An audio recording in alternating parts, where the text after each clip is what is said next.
بسم اللہ الرحمن الرحیم نحمده ونصلی علی رسولہ الکریم اما بعد السلام علیکم ورحمۃ اللہ وبرکاتہ۔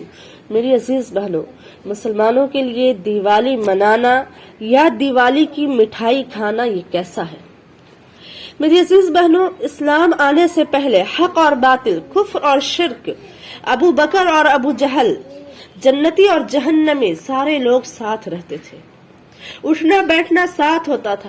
لیکن جب اسلام آیا تو قرآن نے اپنے فرقان ہونے کا ثبوت واضح کر دیا، حق اور باطل کے درمیان ایک لکیر کھینچ دی اور اہل حق اور باطل کے احساسات، جذبات، خیالات میں نمایاں فرق واضح کر دیا۔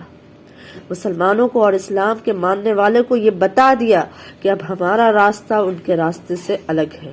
لکم دینکم ولی دین، گویا کہ اس آیت میں شرک سے برات کی گئی ہے کہ کسی بھی دین یا مذہب یا قوم جو خدا کی وحدانیت کا انکار کرتی ہے، اس کے ہر قول، فعل اور عمل سے قربت کی نفی کر دی گئی ہے اس آیت میں۔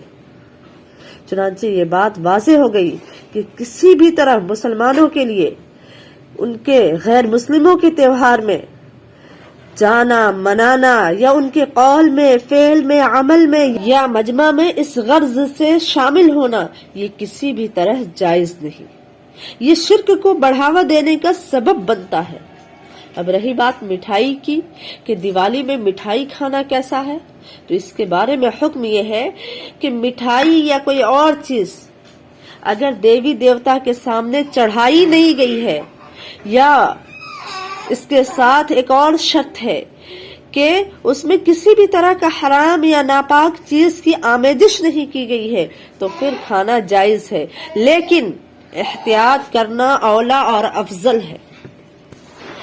اسلام میں تو غیر مسلموں کے ساتھ حسن سلوک کا حکم دیا گیا ہے، لیکن بات جہاں پہ مذہب کی آتی ہے وہاں پر کھلم کھلا اعلان کر دیا گیا ہے کہ ہمارے لیے ہمارا مذہب اور تمہارے لیے تمہارا مذہب۔ بہت سارے لوگوں کو یہ اشکال ہوتا ہے کہ وہ عید اور بقرعید پر ہم کو مبارکباد دیتے ہیں، ہم انہیں کیوں نہیں دے سکتے؟